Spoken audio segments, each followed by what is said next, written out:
పెద్ద పెద్ద స్టార్స్ కి దడ పుట్టించి తమిళ్లో ఎలా ఉండేది మీకు పోటీ? సేమ్ చాలా పోటీ ఉంది పోటీ కదా పోటీ తమిళ్లో. పోటీ ఉండేది. బట్ ఎవరెవరు సార్ పెద్ద పెద్ద స్టార్స్ అప్పటికి ఎవరున్నారు మీ సమూజ్జీలు? కమల్ రజనీ మాకన్నా సీనియర్ అనమాట. సీనియర్ అవును. జస్ట్ ఒక కమల్ చాలా సీనియర్. ఆయన అఫ్కోర్స్ ఈజ్ మై నాకు ఇన్స్పిరేషన్. నాకు అన్ని శివాజీ ఎంజిఆర్ గారి తర్వాత నెక్స్ట్ నాకు కమల్ రజనీ.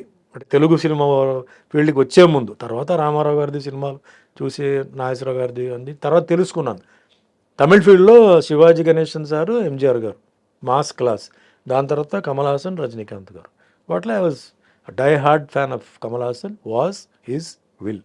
ఫస్ట్ టైం ఎప్పుడు కలిసారు కమల్ గారిని? ఫస్ట్ నా షూటింగ్ జరుగుతున్నప్పుడే ఆయన పక్కనే షూటింగ్ జరుగుతుంది. ఆయనది శ్రీప్రియాది షూటింగ్ జరుగుతుంది.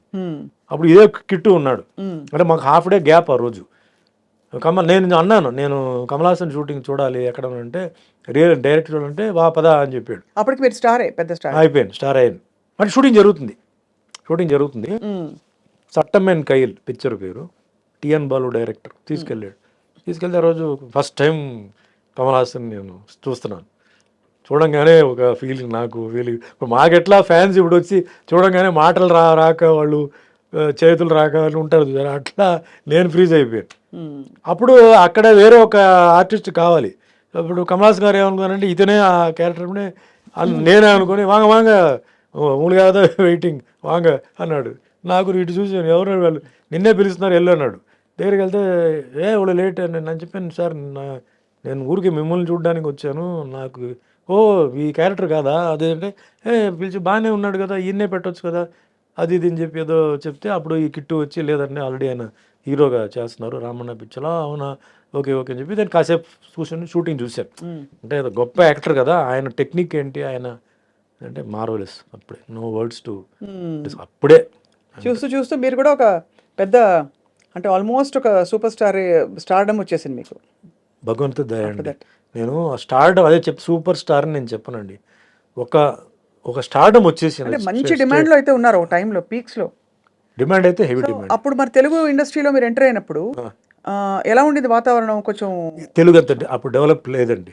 తమిళ్ అప్పుడు ఫస్ట్ బాగా ఉండేది. తమిళ్ సినిమాలు, Ilaiyaraaja music world wide, cameraman Santosh Sivan, PC Sreeram, best combination sir. అదే సూపర్ అనమాట ఆ టైంలో అంతా. అది తర్వాత తెలుగు మెల్లిమెల్లిగా డెవలప్ అయ్యి ఈరోజు తెలుగు నంబర్ 1కి వచ్చేసింది. మిగతా అంతా వెనక్కి వెళ్ళిపోయి. సార్ కల్కి సినిమాలో మిమ్మల్ని మిస్ అయ్యాం. కల్కిలో ఏముందండి క్యారెక్టర్? ఏముందంటే ఏముంది అని కాదు, బట్ మీ ప్రెసెన్స్ కూడా ఎందుకంటే చాలా మంది కనిపించారు. దేర్ ఇస్ నో క్యారెక్టర్ కదా. నేను చూసాను cinema, I don't find any character that you could have done. అంతేనా?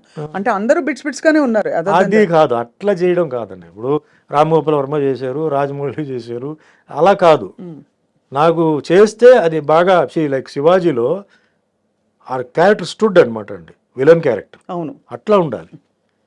అంటే లేకపోతే నన్ను పెట్టింది వేస్ట్ అవుతుంది, నేను చేసింది కూడా వేస్ట్ అవుతుంది. కానీ అందరూ పెద్ద పెద్ద స్టార్స్, ఇప్పుడు విజయ్ దేవరకొండ గారు బిట్లోనే ఉన్నారు. అదే బాధ నాకు. ఇప్పుడు ఏమవుతుందంటే అందరూ ఉన్నప్పుడు మనం ఎక్స్పెక్ట్ చేస్తాం. అవును, వి ఎక్స్పెక్ట్ సంథింగ్ కదా. ఆ ఎక్స్పెక్టేషన్ లేనప్పుడు డిసప్పాయింట్మెంట్ ఉంటుంది. వాళ్ళ ఫ్యాన్స్ కూడా డిసప్పాయింట్మెంట్ ఉంటుంది. అవును, కరెక్టే. అది రాంగ్. అది చాలా మంది చేసే తప్పు పని ఏంటంటే ఇలాంటి స్టార్స్ని పెట్టేసి అనౌన్స్ చేస్తారండి. అందరు పరిగెత్తుకొని వస్తే అక్కడ ఉండదు. లేనప్పుడు డిసప్పాయింట్మెంట్ అవుతుంది. వాళ్ళ హీరోని అలా చూడడం డిసప్పాయింట్మెంట్ ఉంటుంది. తగినంతగా కనిపించలేదని ఒకటి. ఇప్పుడు నాలాంటి వాళ్ళని పెడితే ఏమి ఊరికే వచ్చి నిలబడి ఏదో కత్తి పెట్టుకుంటే ఏం ప్రయోజనం అండి? సినిమా నచ్చిందా నాకు? ఐఎమ్ మాస్ సినిమా గోవర్ అండి. ఫ్రాంక్గా చెప్పాలంటే నాకు ఫస్ట్ హాఫ్ కొంచెం డ్రాగీగా అనిపించింది. ఒక అరగంట తీసేయచ్చు. ఎస్పెషలీ ఆ బాంబే హీరోయిన్తో సాంగ్, ఆ ఫైట్ అంతా ఉంది చూసారా, అది కథకి అది రావట్లేదు. అది తీసేయచ్చు. Second half making wise, futuristic అదంతా ఓకే. నన్ను అడిగితే ఫస్ట్ ఇస్ ద డైరెక్టర్ అండి. మన తెలుగు ఇండస్ట్రీకి ఒక హాలీవుడ్ డైరెక్టర్ ఉన్నాడు అని ఆయన ప్రూవ్ చేశాడు. గ్రేట్ నాగశ్విన్ గారు. సెల్యూట్. సెకండ్ థింగ్, ఆ సినిమాలో ఐఎమ్ సారీ టు సే అండి, Amitabh Bachchan's role is the dominant role అండి. అవును, ఆయనే ఫస్ట్ హాఫ్ అంతా, అసలు మొత్తం ఫస్ట్ పార్ట్ అంతా. Next part Telugu dubbing, Telugu song ఇదంతా ఆయన చేశారు. కమల్ హాసన్ బిగినింగ్లో ఒక షాక్, ఎండ్లో ఒక shock.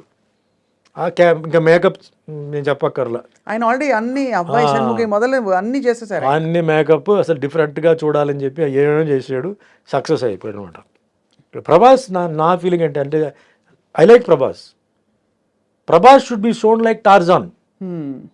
Is got the physique of Tarzan. నేను అది అక్కడ మిస్ అయ్యాను. ఆ హీరోయిక్ ఎలివేషన్ అంటారా? ఆయనకి ఏదో ప్లేట్ పెట్టి అది పెట్టి ఇది పెట్టి ఇదంతా ఆర్డినరీ దీంట్లో వచ్చేసింది కదా బాహుబలిలో. Repeated dressing, Baahubali type of dress and all that. Prabhas మ్యాచో muscle man. So అది ఎక్కడైనా ఒక సీన్ వస్తుందా ఏమో ఎదురు చూస్తే అది లేదు. Songs are not catchy. అంటే మ్యూజిక్ మీద ఎక్కువ ఫోకస్ చేయలేదు. మన బయటకు వచ్చినప్పుడు ఏదో సాంగ్ హమ్ చేయాలి కదా, అది లేదు. ఇది ఒక డిఫరెంట్ యాంగిల్లో చూస్తేనే నచ్చుతుందండి ఈ సినిమా. Hit movies hit, it's collected crores, అదంతా ఓకే. అదంతా ఫస్ట్ పార్ట్ అది okay. Now the second part వచ్చేటప్పటికే you have to people will be thinking ఏంటి, because the hype was so much. Amitabh Bachchan, Prabhas, so many people are there. అది ఇది అందులో మీరు కలియుగ ప్రత్యక్ష దైవం పాత్ర వేశారు కాబట్టి ఇది కూడా ఒక అవతార పురుషుడి పాత్ర. కల్కి అదే కల్కి అవతారం అంతా ఉంది. నాకు అక్కడ ఏమి నేను మిస్ అయ్యన్న ఫీలింగ్ నాకు లేదు. I don't feel. But fantastic making, Ashwini Dutt గారిది మేకింగ్, సెట్స్ కానీ అవన్నీ కానీ బ్రహ్మాండం. డైరెక్టర్ ఈజ్ సూపర్ బ్రెయిన్ అండి. ఓన్లీ థింగ్ మామూలు వాళ్ళకి కొంచెం అర్థం చేసుకోవాలంటే కొంచెం టైం పడుతుంది. అవన్నీ కొంచెం మహాభారత అవన్నీ కొంచెం ఇది చేయాలి. ఇప్పుడు మాస్ గోవర్స్కి ఏముందండి ఆ సినిమాలో, రెగ్యులర్గా ఈ స్టెప్స్ ఫైట్స్ అంటే వెరైటీ ఫైట్స్ అలాంటి అంటే ఏమి లేదు, రొటీన్ ఫైట్సే ఉంది. కరెక్ట్, అవును. Nothing you know great. But as a movie is ఒక తెలుగు సినిమా, this movie can be showed in హాలీవుడ్లో చూపించవచ్చు. Indian film, Telugu language, Indian director, cameraman I think is from foreign. So అది తెలుస్తుంది, డిఫరెన్స్ తెలుస్తుంది. గ్రాఫిక్స్ బ్రహ్మాండంగా ఉందండి. గ్రాఫిక్స్ అని తెలియట్లేదు. So previous films and all that though graphics అయినా గ్రాఫిక్స్ కనపడుతున్నాయి. దీంట్లో బ్రహ్మాండంగా చాలా పాలిష్డ్గా చేశారు. సో ఆల్ టెక్నీషియన్స్కి, డైరెక్టర్కి, actors all put in there effort in to it. Great అనమాట. అది నైస్. సుమన్ గారు, మీరు ఇందాక ఒక మాట అన్నారు, నన్ను ఎవరు మోసం చేశారో వాళ్ళకి తప్పకుండా కర్మ విల్ టేక్ కేర్ అని చెప్పి. ఎవరు మోసం చేశారు సార్ మిమ్మల్ని? అంటే were you able to trace ఎప్పుడైనా? నాకు ఎవరు మోసం చేసినది ఇంకా నాకేంటంటే క్లారిటీ లేదు. అంటున్నారు వాళ్ళు వీళ్ళు అంటున్నారు. I don't have clarity, but I'm not bother about it. At the same time మళ్ళీ భగవంతుడు నన్ను ట్రాక్లో పెట్టారు, నేను వెళ్తున్నాను, నా బండి నడుస్తుంది, ఓకే. సో ఎవరు తప్పు చేశారో ఎందుకు నేను చెప్తానంటే, మా అమ్మగారు చాలా ఏడ్చారు.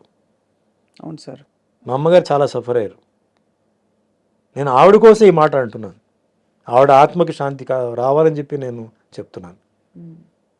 దెబ్బ నాకు కాదు, దెబ్బ మా అమ్మ కూడా తగిలింది.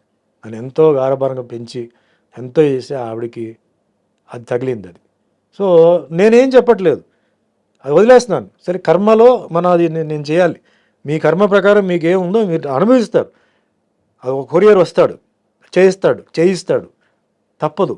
అందుకే మీరు కొన్ని న్యూస్ మీరు చూస్తే ఘోరమైన యాక్సిడెంట్లో చనిపోయారు, ఘోరమైన దీంట్లో ఇది జరిగింది, ఆత్మహత్య చేసుకున్నారు, రోగం వచ్చి హాస్పిటల్లో ఎన్నో నెలల నుంచి ఉన్నారు. ఇవన్నీ కర్మ అండి. ఇది డబ్బు, పవర్ అక్కడ ఏమీ చేయడానికి లేదు. సో నేను దాన్నే నమ్ముతున్నాను. నేను ఎవరన్నా చెప్పాలంటే కూడా నేను భయపడతానండి. సుమన్ బోలాశంకరుడు ఏం కాదు, సుమన్ మంచివాడు. లోపల ఇంకో సుమన్ ఉన్నాడు, పిశాచి వాడు పడుకుని ఉంది లోపల. కానీ ఓ అమ్మాయి, నేను ఎవరండి మిమ్మల్ని శిక్షించడానికి, మిమ్మల్ని తిట్టడానికి నేను ఎవరు? నాకు అర్హత లేదు. తప్పు చేసినప్పుడు నేను చెప్తాను, ఇది వద్దు, బాగాలేదు, చేయొద్దు. ఒకసారి, రెండుసారి, మూడోసారి నువ్వు వెళ్ళిపో అంటాను. మా స్టాఫ్ అందరూ వాళ్ళకి తెలుసు నా గురించి, అడగండి. ఎప్పుడైనా ఎన్నో తప్పులు వాళ్ళు చేస్తారు, మనుషులే కదా, ఎన్నో తప్పులు చేస్తారు. నేను చెప్తాను ఇలా చేయవద్దు అంటాను, చేయవద్దు అంటాను. దాని తర్వాత వాళ్ళు కరెక్ట్ అవుతారు. నేనెవరండి వాళ్ళని శిక్షించడానికి, కొట్టడానికి? నో, రాంగ్ అది. సో ఎవరైతే చేస్తారో ఆ శిక్ష అనుభవించి తీరాల్సిందే. అది సర్పదోషం అంటారు, దాన్ని ఏవేవో దోషం అంటారు. కానీ ఉండపళంగా ఒక అమాయకపు ఒక మధ్యతరగతి కుటుంబం నుంచి వచ్చి సినిమాలో ఇంట్రెస్ట్ కూడా మీరు ఎప్పుడు ఎక్స్ప్రెస్ చేయకుండా ఓవర్ నైట్ చక్కగా స్టార్డమ్ వచ్చి స్టార్ అయిపోయి సక్సెస్ చూసిన టైంలో ఒక పెద్ద బండరాయి వచ్చి మీ నెత్తి మీద పడి మీరు సొసైటల్గా అవమానాల పాలయ్యారు, మీ గురించి రకరకాల మాటలు అన్నారు. ఇంట్లో కుటుంబంలో ఇబ్బంది అమ్మగారికి, ఆవిడని చూడలేక మీకు మళ్ళీ ఇబ్బంది. ఎవరితో చెప్పాలి? సంజాయిషి చెప్పాలా? జనానికి చెప్పాలా? ఇవన్నీ ఉంటాయి కదా సార్.